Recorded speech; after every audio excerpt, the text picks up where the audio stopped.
Hello, my name is Johan from restoration.bike. In this video, I'm going to discuss what the correct angle of your saddle should be.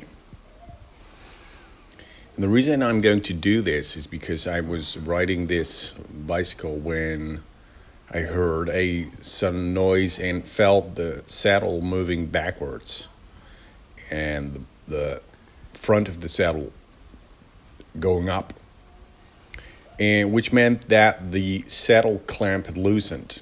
And this happens when you suddenly ride over a bump or something.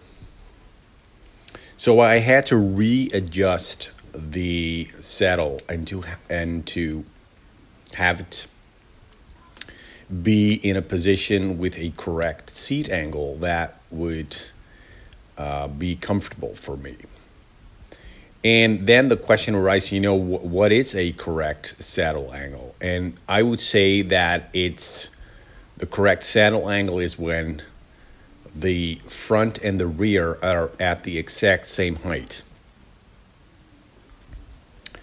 I don't think, I'm not a professional cyclist. I don't do competition, so I don't think that an extra degree or one or two matters.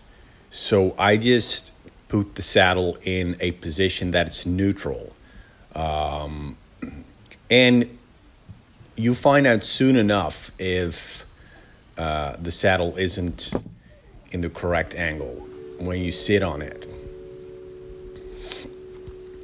And I also put the saddle rails right in the middle. If you have them too much to the front or the back, it just means that you're riding a bicycle with a frame which is not correct for your size. So that's it for this very short video. If you like it, subscribe, like the video, and I hope to see you on the next one.